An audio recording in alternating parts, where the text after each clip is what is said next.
Bonjour à vous, chers auditeurs. Merci de prendre le temps de suivre ce partage, cet enseignement. Nous vous bénissons de la part de Dieu notre Père, par Jésus-Christ, le Roi des rois et le Seigneur des seigneurs.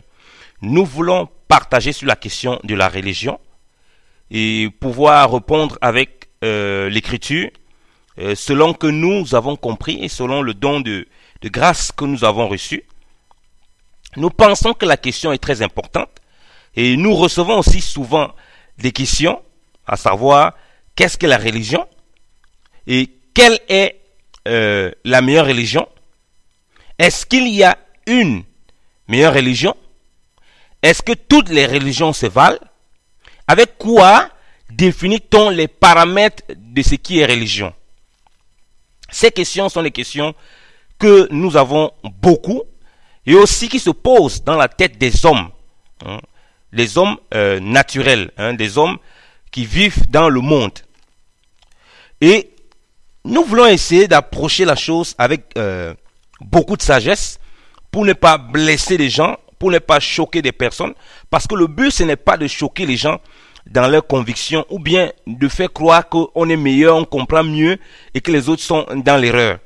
Mais le but c'est de faire sortir la chose de façon spirituelle, parce que c'est le vrai problème qu'on a quand on aborde ces questions. Commençons par la question fondamentale, qu'est-ce que la religion? Les hommes, sur le plan général, si vous allez lire dans les dictionnaires, on vous présente toujours la religion comme un bloc qui est un ensemble de concepts moraux, de concepts sociaux, de concepts soi-disant spirituels, si vous voulez, en relation avec une divinité pour conduire des personnes. Et elle est, dans ce sens, très contraignante. Vous voyez? Et dans ce sens, elle est très contraignante parce qu'elle donne des règles et des lois qu'il faut absolument obéir, dans lequel cas on pourrait soit être puni ou bien on pourrait ne pas être accepté par cette divinité. Donc voilà comment l'homme en général, l'homme naturel en général définit la religion. Ce n'est pas tout à fait faux, cette façon d'approcher. Ok? Il y a maintenant des personnes qui ne sont pas pour la religion ou bien qui ne veulent pas entendre parler de religion, qui disent qu'ils ne croient pas en Dieu. Donc, dans ce cas, ils disent qu'ils n'ont pas de religion. J'aimerais dire que ces personnes, qu'ils le veuillent ou pas, ils ont une religion. Parce que même lorsque vous dites que vous êtes anti-religion, mais vous dites que vous êtes votre propre Dieu, vous guidez votre propre pas, mais vous êtes votre propre divinité. Vous êtes votre propre être suprême. Parce que Dieu est défini dans le monde généralement comme quoi? Comme l'être suprême à qui il faut obéir. Alors si toi tu es ton être suprême à qui tu obéis, eh tu es ton propre Dieu tout simplement dans ta religion. Parce que toi étant la personne qui guide ta propre vie selon tes propres propos, mais tu suis des règles, tu suis des commandements, tu te lèves à telle heure, tu vas au boulot à telle heure, tu fais des choses selon ton bon plaisir, selon comme ça te plaît. Donc tu es ton propre Dieu. Donc on voit bien que quand on est une religion et qu'on ne l'est pas, on est forcément dans une forme de religion. Ou soit c'est une idole qu'on adore, ou bien c'est un Dieu qui a été défini, qui a été décrit, auquel on est attaché, ou bien c'est soi-même. Nous sommes nous-mêmes notre propre Dieu et nous nous conduisons comme nous avons envie. C'est pourquoi je ne crois pas à ceux qui disent qu'ils sont athées. Je ne crois pas du tout à ça. Pour moi, les seules personnes qui peuvent être athées, c'est les personnes qui sont les paraplégiques, ceux qui ont les problèmes mentaux, parce qu'ils n'ont pas conscience de leurs actes, ils ne peuvent pas définir. Mais tout homme, d'une façon ou d'une autre, a une religion. Qu'il l'accepte ou bien qu'il ne l'accepte pas. Parce que la notion de l'éternité, la notion de commandement, la notion de règles est dans l'homme, est vraiment dans l'homme. Aucun homme ne marche sans des principes et sans des règles, même sur le plan naturel. Donc, on ne peut pas braquer tout cela dans ce qu'on appelle religion et on oublie ces réalités qu'on vit nous-mêmes au quotidien. Donc, revenons maintenant dans le cadre de la religion telle qu'elle est définie, telle qu'elle est connue par les hommes, c'est-à-dire religion bouddhiste, religion chrétienne, religion musulmane. On voit bien, comme j'ai dit, que dans tout cela, les gens donnent un ensemble de règles qu'il faut suivre, des règles de bienséance, des règles morales. Ce n'est pas tout à fait mauvais. Je dirais même que c'est même des bonnes choses. À l'intérieur, il y a des bonnes choses qu'il faut, qu'on pourrait prendre. Pourquoi je dis ça? Aucune personne ne va dire qu'un pays qui fonctionne sans des lois et sans des règles est un pays qui est en santé. Personne ne peut dire ça. Si certaines personnes sont à l'aise de vivre en Europe, c'est parce qu'ils ont une certaine sécurité où il y a les lois sont mises là pour essayer de réprimer, par exemple, les personnes qui vont vouloir abuser. Contrairement en Afrique où il y a beaucoup plus d'insécurité, où certaines lois sont bafouées. Contrairement en Amérique latine, dans les pays comme la Colombie, ou dans les pays où il y a des jeunes, il y a des jeunes armés, il y a des personnes qui ont des armes, où ils sèment une certaine terreur de hors la loi. Alors vous n'avez pas dit que ce n'est pas une bonne chose. Donc si vous voulez dire, par exemple, moi je parle des personnes qui sont parfois contre cet aspect de la religion. Si vous voulez dire que la religion, comme elle a des règles, tout ça, c'est trop contraignant pour vous, eh bien non, ce n'est pas vrai. Parce qu'on voit bien que les États fonctionnent avec cela et ça permet de promouvoir un certain équilibre dans la nation. Ok? Donc tout n'est pas forcément mauvais. Mais le vrai problème qui se retrouve dans les religions, ok, c'est que ces religions ont aussi érigé une sorte de pensée qui fait croire que c'est la seule religion. Si tu vas dans une autre religion, ou bien si tu crois à une autre religion, eh bien tu t'es perdu, tu es égaré. C'est ça le problème, le vrai problème avec la religion dans la façon dont les hommes la conçoivent. Il y a beaucoup de bonnes règles qui peuvent se retrouver dans toutes les autres religions. Comme j'ai dit, des règles de bienséance qui permettent de s'épanouir comme pouvoir dans la société. Apprendre le respect de son prochain et toutes ces choses. J'ai dit, c'est pas forcément mauvais, c'est chose bien. On va aller tout doucement et je vais m'exprimer et je vais prendre aussi l'écriture pour vous expliquer par rapport à la religion. Ok? Mais comme j'ai dit, c'est que chacun dans sa religion est persuadé qu'il est dans la seule vraie religion. Alors, ça pose un sérieux problème. C'est que quoique, comme j'ai dit, on voit dans chacune de ces religions des choses plus ou moins qui vont ensemble. Mais on voit que elles sont en réalité incompatibles. Ok? Qu'elles sont en réalité incompatibles. Maintenant donc, si ces religions sont en réalité incompatibles et que chacun pense qu'il est dans la vraie religion, quelle est donc la vraie religion dans tout cela? Et est-ce qu'il y a vraiment une vraie religion dans tout cela, dans cette façon de faire des hommes? Est-ce qu'il y a vraiment une vraie religion à l'intérieur? Et s'il n'y a pas une vraie religion, quelle est donc la vraie religion? Et s'il n'y a pas de religion, comment se comporter donc?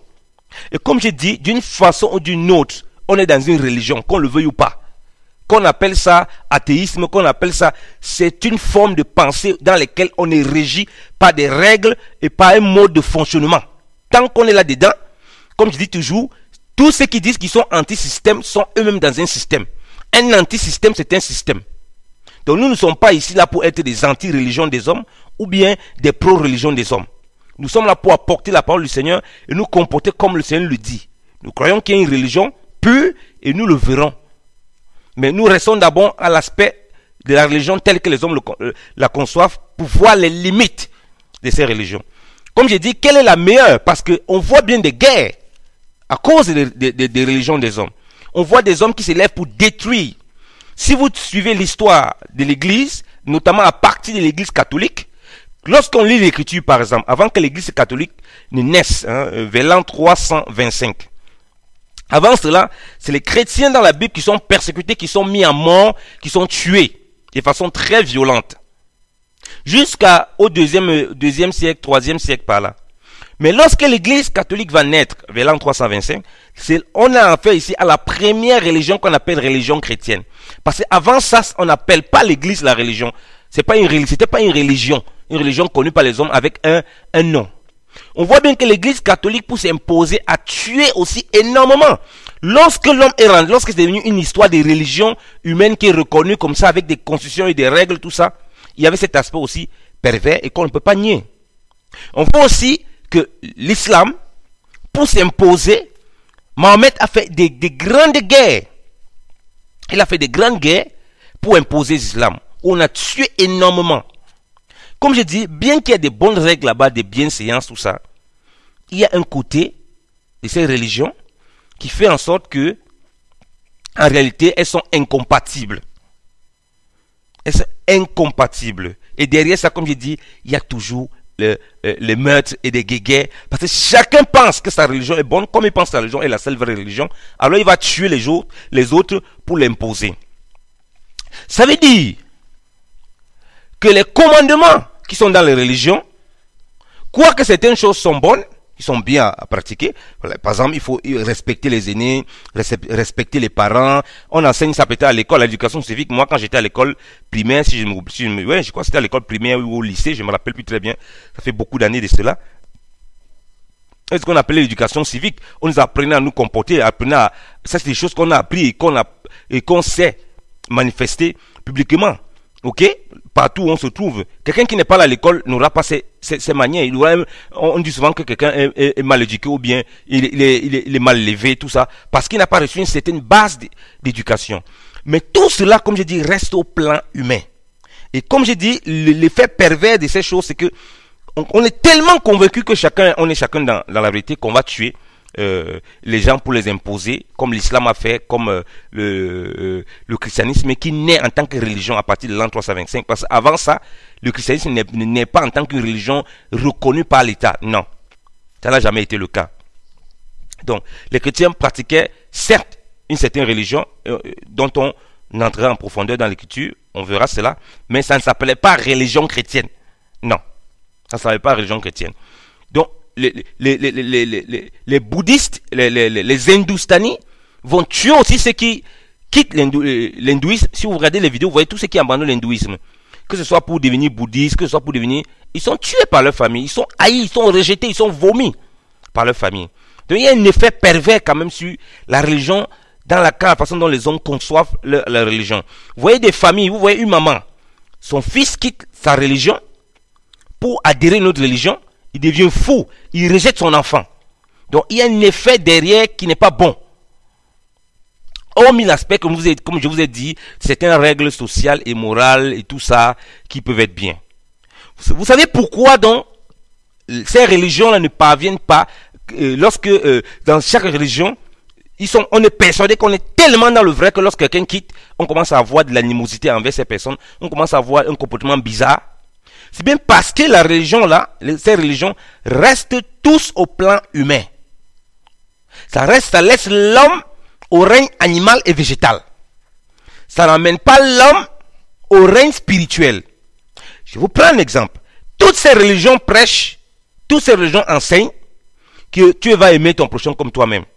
Mais malheureusement, c'est les mêmes qui prêchent ça, qui seront les premiers si quelqu'un de leur communauté quitte leur religion pour adhérer à une religion, à les persécuter violemment, à avoir des comportements bizarres, à les rejeter, à les haïr.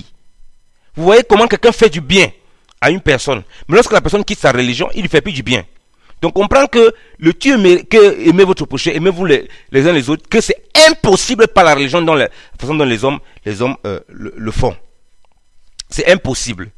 Donc de ce point de vue, religion pour religion, toutes ces religions se valent parce qu'en réalité, toutes ces religions restent au règne animal. Tant qu'elles restent au règne animal, toutes ces religions se valent. Parce qu'elles ne font que produire, en réalité, une certaine rivalité dans la façon de penser, dans la façon de gérer les règles, et qui entraîne des conflits et des meurtres que les gens vont physiquement, et qui entraîne aussi des meurtres avec la bouche, où les gens tuent leurs prochains, leurs amis, leurs frères avec la langue, par la diffamation, par la calomnie, par le sabotage, par ternir son image. Quelqu'un qui était, soi-disant, d'une religion chrétienne, quelqu'un qui était catholique, qui a été grandi dans une famille catholique, quand il sort de là, il dit qu'il va aller devenir protestant. Alors sa famille le honnie, sa famille le rejette, on le détruit avec la langue, on salit son témoignage avec la langue. Quelqu'un qui veut quitter d'une religion protestante pour aller à une religion catholique, ou bien pour aller au pentecôtisme, pour aller dans... Il est vomi par tout ce qui l'entoure. Donc on voit que dans l'esprit de la religion, quoi qu'il, comme j'ai dit, il y a des bonnes règles, il y a des choses qu'on peut écouter, tout cela reste au règne animal, et on se rend compte en réalité, on ne parvient pas à vivre, tu aimeras ton prochain comme toi-même, parce que l'essence de la religion reste au plan humain. Donc, toutes les religions se valent sur ce plan-là. Aucune religion ne peut être donc meilleure qu'une autre religion.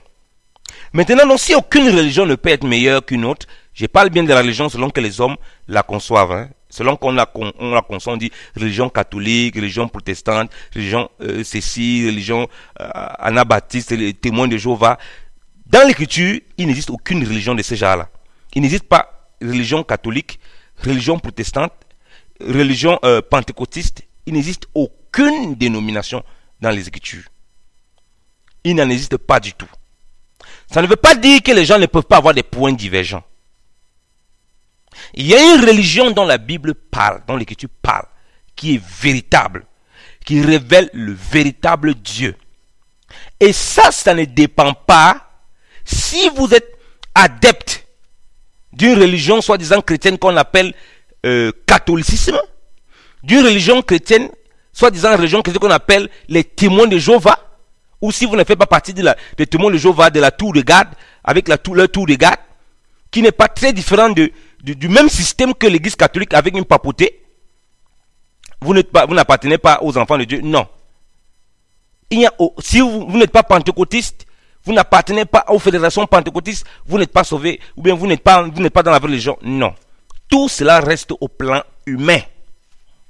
Tout cela reste au plan humain, au règne animal, règne végétal. Voilà pourquoi on fait la guéguerre les uns les autres. On a vu plein, j'en ai vu plein, des gens qui sont dans des religions, qui aident, qui font du bien à quelqu'un, qui soutiennent quelqu'un. Lorsque la personne lui fait comprendre que je ne suis pas d'accord avec ta religion, je pense même que ta religion là c'est une fausseté, il cesse tout immédiatement de faire du bien à la personne, de soutenir ces personnes. Comme je vous ai dit, parce qu'on est dans le règne animal. Et ceux qui sont sans religion, qui disent qu'ils sont sans religion, qui sont anti-religion, et même ils sont dans la religion avec leurs propres règles. Donc jusque-là, on ne répond pas à la question de la religion. Maintenant, je vais vous lire l'écriture. Nous allons lire l'écriture pour que l'écriture nous explique et nous donne la compréhension de ce que c'est que la vraie et pure religion devant Dieu. Comme j'ai dit, nous tous, que nous le voulons ou pas, nous sommes dans une religion. Qu'on soit anti-religion des hommes, qu'on soit pro-religion des hommes, qu'on soit athée, on est notre propre religion, ou soit c'est le vrai Dieu, soit c'est nous-mêmes nous sommes notre propre Dieu, soit c'est des idoles, et soit c'est des coutumes de nos aïeux qu'on a pris, qu'on transporte et qu'on marche avec. Lisons l'écriture. Je vais lire Jacques 1 à partir du verset 19. Ainsi, mes frères bien-aimés, que tout homme soit prompt à écouter, l'un à parler et l'un à la colère. Car la colère de l'homme n'accomplit point la justice de Dieu. C'est pourquoi, rejetant toute souillure et toute superfluité de malice, recevez avec douceur la parole plantée en vous, laquelle peut sauver vos âmes. Et mettez en exécution la parole, et ne l'écoutez pas seulement, en vous séduisant vous-même par des vains discours. Car si quelqu'un écoute la parole et ne la met point en exécution, il est semblable à un homme qui considère dans un miroir sa face naturelle, car après s'être considéré soi-même et s'en être allé, il a aussitôt oublié quel il était. Mais celui qui aura regardé au-dedans de la loi parfaite, qui est la loi de la liberté, et qui aura persévéré, n'étant point un auditeur oublieux, autant pour moi, mais s'appliquant à l'œuvre qui lui est prescrite, celui-là sera heureux dans ce qu'il aura fait. Si quelqu'un d'entre vous pense être religieux et ne tient point en bride sa langue, mais séduit son cœur, la religion d'un tel homme est vaine. La religion pure et sans tache envers notre Dieu et notre Père, c'est de visiter les orphelins et les veuves dans leurs afflictions et de se conserver purs des souillures de ce monde. Amen. Donc l'Écriture nous parle ici clairement d'une religion pure et sans tache, d'une religion donc infaillible devant Dieu. Et avant cela, nous avons lu et l'apôtre Jacques, ou bien le Seigneur parle au travers de Jacques, pour mieux préciser, en utilisant les thèmes d'écoute. Il a utilisé beaucoup écouter la parole, l'un a parlé, et il va définir donc l'homme religieux, c'est celui qui sait tenir sa langue en bride et ne séduisant pas son cœur. Parce que c'est de l'abondance du cœur que la bouche parle. Donc, même si quelqu'un fait semblant de tenir sa langue en bride, Dieu connaît son cœur dans le lieu privé. Voilà pourquoi si son cœur est rempli de méchanceté, de paroles méchantes envers son prochain, tôt ou tard Dieu va l'exposer. Et une telle personne ne peut même pas parler des religions pures et sans tache. Donc en réalité, quand on regarde ça, est-ce qu'on peut dire, nous, que nous pratiquons la religion pure et sans tache? Puisque nous tous, l'Écriture nous dit, nous tous nous branchons d'une façon ou d'une autre. Alors comment cette religion sans tache et pure est capable d'être manifestée? On voit donc que cette religion pure et sans tache est liée à la visite des orphelins aussi et des veuves dans les afflictions. Ici, ce n'est pas une veuve qui appartient à notre congrégation. Ce n'est pas une veuve qui est qui est témoin de Jéhovah. On est témoin de Jéhovah, on s'occupe que des veuves témoins de Jéhovah. Absolument pas. On est catholique, on s'occupe que des veuves catholiques. Absolument pas. Il dit ici de visiter les veuves et les orphelins. Peu importe la veuve et l'orphelin, ils doivent pouvoir bénéficier de celui-là qui a reçu la religion pure et sans tache, qui manifeste la religion pure et sans tache. Et il doit pouvoir se conserver des souillures de ce monde. Or, c'est quelque chose de très difficile, parce que Dieu nous révèle aussi dans sa parole que le monde entier est sous la puissance du malin. Comment se préserver des souillures de ce monde si nous ne connaissons même pas tout ce qui est impur, tout ce qui est souillure? Peut-être tout le temps on se souille sans le savoir. Donc Dieu a défini ici la religion pure et sans tache, en commençant d'abord par parler la langue de l'écoute, que tout homme soit là à parler, prompt à écouter. Et quand il s'est tenu sa langue, ayant regardé dans la loi parfaite, la loi de la liberté, ça veut dire que la religion qu'on vit doit nous rendre libres. Contrairement à la religion des hommes, où on met trop un accent de plein de doctrines. Comme je dis, il y a plein de choses vraies, des saints, des règles et tout et tout. Mais on voit ici qu'on parle de la loi de la liberté. Donc on va regarder ça, on sera libre, ça va nous affranchir, nous rendre libres. Elle doit produire ces choses, savoir tenir sa langue en bride, visiter les orphelins et les veuves dans les afflictions, et se préserver des souillures de ce monde. Et comme je dis, ça c'est très difficile. Qui de nous donc peut prétendre avec assurance que réellement ces religions pures et sans tache le pratiquent? Si on observe bien comment nous faisons les choses, comme j'ai dit, nous allons voir que nous faisons toutes les choses en fonction de nos positions, en fonction de nos congrégations, en fonction de nos religions. On va, les bouddhistes visitent seulement les veuves bouddhistes entre eux. Les pentecôtistes se visitent uniquement entre eux. Les témoins de Jéhovah, c'est uniquement entre eux. Ils visitent que les veuves et les orphelins. Et du coup, ils vont se préserver des souillures en fonction de comment ils auront défini les souillures. Par exemple, si pour préserver des souillures, là, comme je dis, se conserver des souillures de ce monde, la quantité des règles que chez les musulmans, par exemple, c'est noté, ce n'est pas la même quantité que c'est noté chez les témoins de Jéhovah. Alors, donc, il y aura confusion. Qui va donc définir ces règles? Comme je dis, on se rend compte que ça, par nous-mêmes, nous ne pouvons pas accomplir cette religion par nous-mêmes. Ça veut dire que cette religion que Dieu nous demande, il doit avoir quelque chose qui nous permette de manifester cette religion. Et ça ne peut donc pas être, comme je dis, une religion selon les hommes, avec un ensemble de règles là. Parce qu'avec un ensemble de règles, ça nous met dans des contraintes, c'est très contraignant. Et puisqu'on a lu que c'est la loi de la liberté, on doit plonger des gars dans la loi de la liberté. Donc ça va nous rendre libres. En fait, ça veut dire que tenir sa langue en bride doit être notre nature et non un commandement qu'on passe le temps à regarder quelque part et puis on s'efforce tous les jours de le faire. Autrement, on n'a pas changé de nature. Parce que la religion ne fait pas changer l'homme de nature. La religion des hommes, comme je l'ai précisé, pas cette religion. La religion des hommes, ça ne fait pas changer l'homme de nature. On lui donne des commandements et des commandements et des commandements. et il s'efforce de faire ce commandement, comme je dis, il y a de bonnes choses à l'intérieur, mais il reste toujours l'homme, un homme naturel, un homme animal qui est toujours régi par le monde matériel. Si vous prenez un perroquet, vous lui donnez toutes les paroles, il va répéter les paroles que vous allez donner, le perroquet. Mais il ne saura même pas ce que veut dire ces paroles, et il va jamais devenir un homme, pas parce qu'il répète des paroles, là, ça va faire de lui un homme. Non, pas du tout. Donc, qu'est-ce qu'on va faire dans la religion? On va fabriquer des perroquets. Et généralement, c'est ce que l'homme naturel, il fait. Il va fabriquer des perroquets pour pouvoir pratiquer ces choses-là. Il va répéter comme un perroquet. Mais sa nature n'est pas transformée.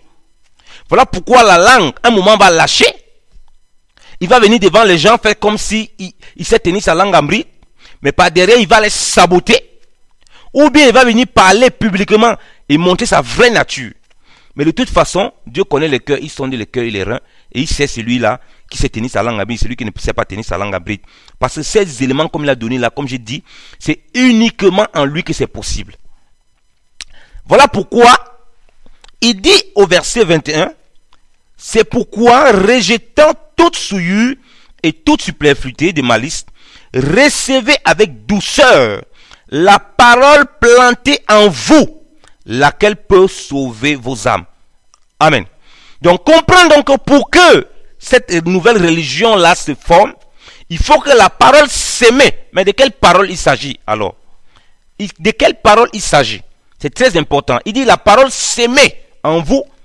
C'est là qu'il va pouvoir sauver vos âmes.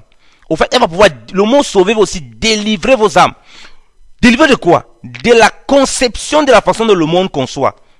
De telle sorte que vous puissiez manifester la loi de la liberté qui vous fait pratiquer la pure religion, qui apprend à savoir tenir vos langues et marcher vers la statue parfaite de l'homme nouveau. Donc, ça ne sera pas le résultat d'un ensemble de commandements et de règles que vous suivez comme un mouton. Vous serez donc capable de pouvoir faire du bien à ceux qui vous font du mal sans que cela n'affecte votre capacité à donner. Si quelqu'un vous fait du mal, vous allez toujours être capable de lui faire du bien sans distinction.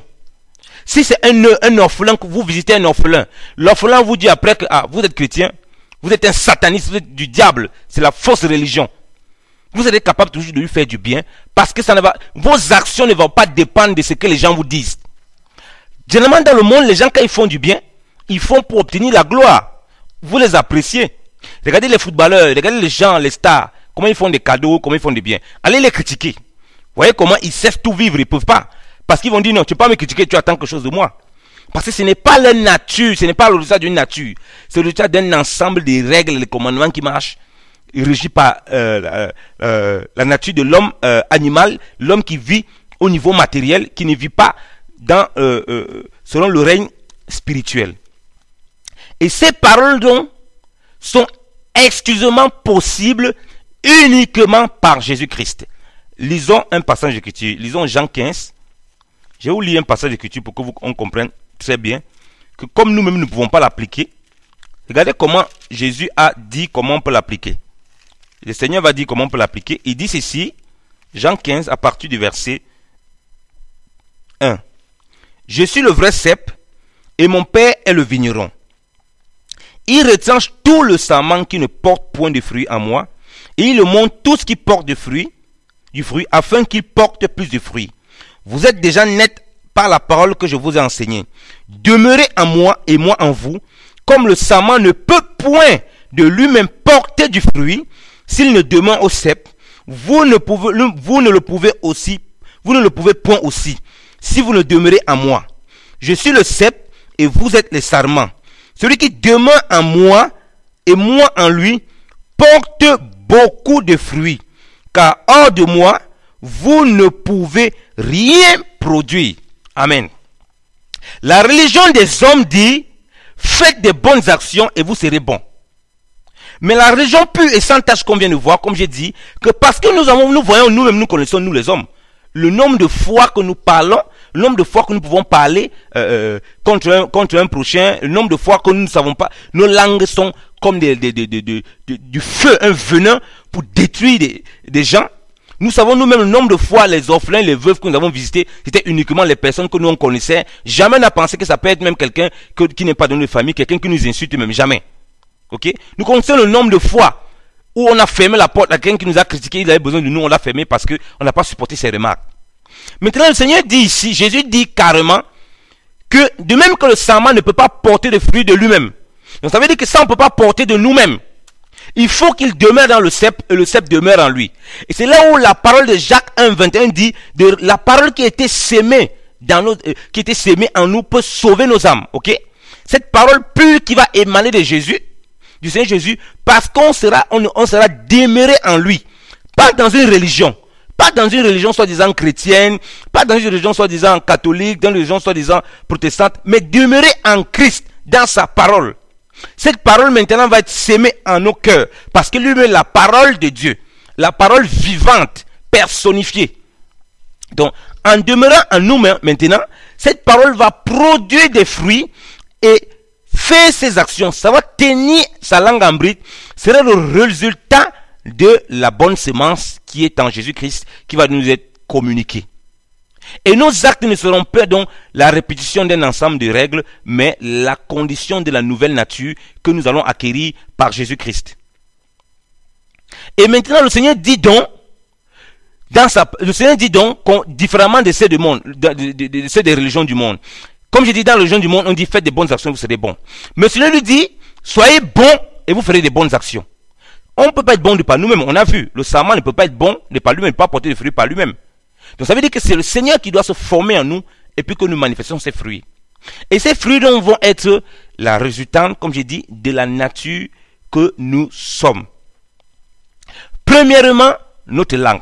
Donc si vous voyez quelqu'un qui passe au temps à maudire les gens, ça c'est l'antichrist, ça c'est le diable, qui passe au temps à s'élever, qui passe au temps à blasphémer, qui passe au temps à dire des choses blessantes, méchantes contre son prochain, qui ne sait pas tenir sa langue en bride, cet homme-là ne connaît pas Dieu. Même si vous répète les versets bibliques n'importe comment, même si vous donne n'importe quelle doctrine, il n'a aucune communion avec Dieu. Savoir tenir sa langue en bride, c'est ce qui révèle premièrement que tu marches vers l'homme nouveau. Pour la preuve, je vous lis Jacques 3, verset 2. Du verset 1 au verset 2 même. Mes frères, ne seront point plusieurs maîtres, mais plusieurs enseignés, sachant que nous en recevons une plus grande condamnation. Car nous péchons tous en plusieurs choses. Si quelqu'un ne pêche pas en parole, c'est un homme parfait. Et il peut même tenir en bride tout le corps. Vous voyez? Si quelqu'un ne pêche pas en parole, donc c'est quelqu'un sait tenir sa langue en bride, l'Écriture dit qu'il est l'homme parfait. Donc tous ceux qui prennent toujours leur bouche pour insulter, pour diffamer, pour diaboliser, qui veulent toujours voir leur prochain comme n'importe quoi, comme si c'était la boue, ils ont tous les mots, les excréments, toutes ces personnes, bien aimés dans le Seigneur, ils n'ont rien à voir avec la religion pure et sans tache dont on parle ici là. Ils sont exclus automatiquement. C'est pas la parole que nous avons lue ici qui a pris vie en eux. C'est pas du tout. Donc ils ne demeurent pas en Christ et Christ ne demeure pas en eux. C'est lui qui doit produire les fruits. Donc c'est très important que vous compreniez ça. Donc ne vous laissez pas séduire par des personnes qui ont des discours mielleux. Ils vous disent que non, nous allons atteindre la statue parfaite de Christ. Quelle statue parfaite de Christ? C'est ça la statue parfaite de Christ. Savoir aimer son prochain comme soi-même, ça veut dire que tu te vois dans ton prochain là. Si ton prochain est un clochard, si ton prochain même tu penses qu'il est fou, qu'il est égaré, tu dois t'imaginer que c'était toi. Si c'était toi tu es dans cette condition, qu'est-ce que tu aurais aimé? Qu'on se mette à prier pour toi, que tu sois délivré, qu'on t'assiste, qu'on te donne de l'assistance, tu devais plutôt avoir manifesté la compassion. Voilà pourquoi la langue là, bien aimé dans le Seigneur, apprenez à vérifier quand vous voyez comment quelqu'un parle. Si vous ne voyez pas l'humilité, quelqu'un qui se rabaisse, mais qui veut tout s'élever au-dessus des autres, il est disqualifié pour parler de Dieu. Il est disqualifié pour parler même de la religion pure et sans tache. Il est disqualifié totalement. Il ne peut pas produire des fruits. Des fruits selon le Seigneur, comme nous avons lu, il va produire des fruits bien évidemment amers, des fanatiques. Voilà pourquoi vous voyez des gens qui disent qu'ils connaissent Dieu. Lorsqu'ils trouvent quelqu'un qui les contredit, quelqu'un qui est contre eux, directement la personne est du diable, la personne est de l'antichrist. Parce que tout ce qui est contraire à eux, c'est du diable. Ils ne peuvent pas tenir la langue en bride. Ils sont incapables de manifester l'amour du prochain. Ça veut dire que si vous venez leur donner quelque chose, ils ne vont pas accepter. Vous leur faites du bien, vous dites non, non, il ne peut pas accepter l'argent d'un sataniste, d'un ouvrier du diable. Vous voyez, ils n'ont pas la vie de Dieu en eux. Donc prenez garde à cela, bien-aimés dans le Seigneur. Regardez comment le Seigneur, quand il va parler de son retour, ou bien quand il va parler pour reconnaître ses brebis, regardez le paramètre qu'il donne pour reconnaître ses brebis. Comme je l'ai dit, c'est ces personnes, ces chrétiens qui vivent ces religions pures et sans tache, qui désirent cela, ils seront dans une certaine condition de vie. Regardez, je vais nous lire un passage. Matthieu 25, à partir du verset 31. Or, quand le Fils de l'homme viendra, environné de sa gloire et accompagné de tous les saints anges, alors il s'assiera sur le trône de sa gloire, et toutes les nations seront assemblées devant lui. Et il séparera les uns d'avec les autres, comme le berger sépare les brebis d'avec les boucs. Et il mettra les brebis à sa droite et les boucs à sa gauche. Vous voyez? Il précise comment ça va se passer. Vous voyez qu'il parle brebis et boucs. Il ne dit pas ici religion catholique, religion chrétienne, témoin de Jéhovah. Il dit les brebis. Et il va définir après comment il va reconnaître ces brebis. Regardez très bien. Il dit au verset 34. Alors le roi dira à ceux qui seront à sa droite, venez les bénis de mon Père, possédez en héritage le royaume qui vous a été préparé dès la fondation du monde. Car j'ai eu faim et vous m'avez donné à manger.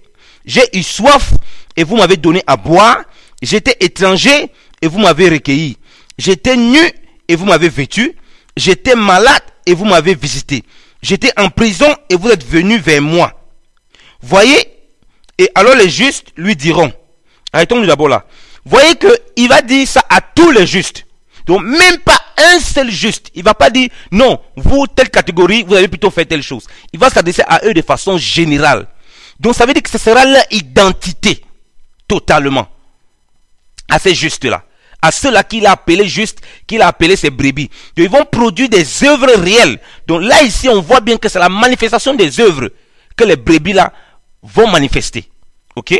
Mais regardez quelque chose de très important pour comprendre bien en rapport avec... Ils ne vont pas manifester les œuvres comme les autres le manifestent parce qu'ils ont des lois et des règles qui les permettent de ne faire pas ceci dans les religions. Comme dit la religion, enferme des gens, la religion selon les hommes, elle enferme, elle met bien des règles qui peuvent être plus ou moins bien, mais elle t'enferme dans un bocal et tu n'as pas les yeux fixés sur la loi de la liberté qui va te faire manifester les choses selon ta nature, selon la nature nouvelle que tu auras acquise. Regardez le verset 37, c'est que les justes vont répondre. Alors les justes lui répondront en disant, Seigneur, quand est-ce que nous t'avons vu avoir faim et que nous t'avons donné à manger, ou avoir soif et que nous t'avons donné à boire?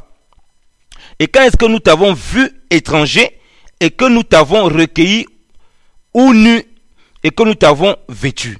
Ou quand est-ce que nous t'avons vu malade ou en prison et que nous sommes venus vers toi? Et le roi répondant leur dira, en vérité je vous dis, qu'en tant que vous avez fait ces choses à l'un de ces plus petits de mes frères, vous me l'avez fait à moi-même. Amen. Voyez, bien aimés dans le Seigneur, voyez, chers auditeurs, que ces justes ne se rappelaient même pas quand est-ce qu'ils ont fait ces choses que le Seigneur demandait. Parce que c'était leur nature, c'était leur condition. Donc, ils n'examinaient pas quand il faut faire ça. C'était pas un ensemble de règles et de lois sur le plan charnel comme des perroquets qui répétaient. C'était leur nature. Si bien qu'ils ne savaient même, ils ne se rappelaient même pas qu'ils ont fait ça. Et le Seigneur va dire, non, vous allez faire ça à l'un de mes petits frères, c'est à moi que vous l'avez fait. Vous voyez? Voilà la nature qu'ils manifestaient.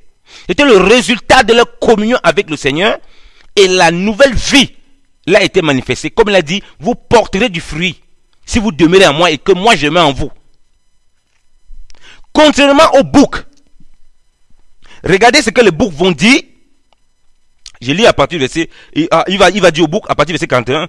Alors il dira aux maudits, il dira aussi à ceux qui seront à sa gauche, maudits. Donc ils sont maudits. Ok, regardez bien, ils sont maudits. Retirez-vous de moi et allez au feu éternel qui est préparé au diable et à ses anges. Car j'ai eu faim. Il revient encore au même principe. J'ai eu faim et vous ne m'avez point donné à manger.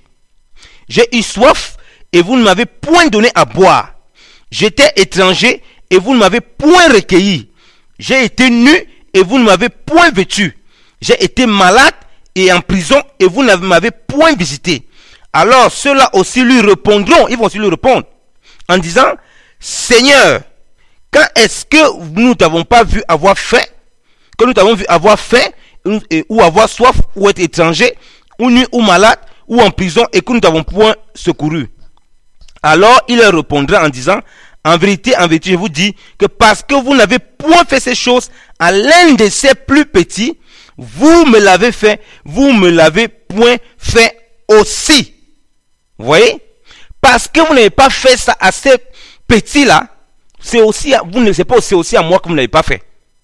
Donc ça veut dire que c'est les hommes qui ne marchaient pas avec la semence du Seigneur. C'est pourquoi le Seigneur va dire qu'ils sont maudits. Ils vont dire, mais qu'est-ce que nous t'avons fait? Ils vont dire au Seigneur. Vous voyez, ils ne vont pas répondre comme les autres là. Donc ils vont dire, qu'est-ce que nous t'avons vu? Ils ne vont pas demander que, mais on a fait ça à qui? Est-ce qu'il fallait voir quelqu'un pour le faire et que c'était à toi qu'on faisait? Non. Ils vont commencer à chercher le Seigneur physiquement. Ça veut dire qu'ils identifiaient les gens à qui ils faisaient, qu'ils avaient défini dans leur portrait robot.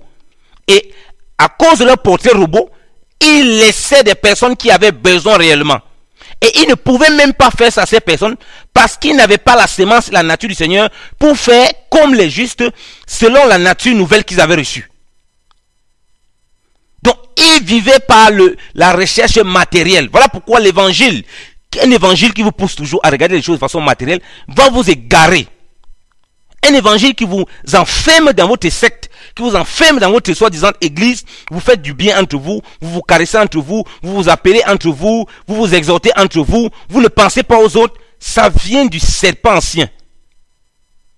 Parce que vous n'êtes pas différent des boucs, comme le Seigneur présente des maudits, qui faisaient des actions et qui demandaient, ils cherchaient le Seigneur. Le Seigneur dit, mais il demande au Seigneur, mais quand est-ce que nous avons fait ça? Nous n'avons pas fait ça. Le Seigneur va dire, quand vous n'avez pas fait ça, l'un de mes petits là, c'est à moi aussi que vous n'avez pas fait. Donc mon frère, ma soeur, chers auditeurs, si vous voulez réellement pratiquer la bonne religion, il est temps de connaître et recevoir Christ. La parole de Dieu nous dit que si vous entendez sa voix, n'endurcissez pas vos cœurs. Aucune religion sur le plan humain ne peut nous permettre de vivre cette religion pure et sans tache devant Dieu. Seul Christ a dit que si on demeure en lui, on va porter du fruit. Il a dit en lui, pas d'une religion des hommes, pas d'un ensemble de concepts religieux.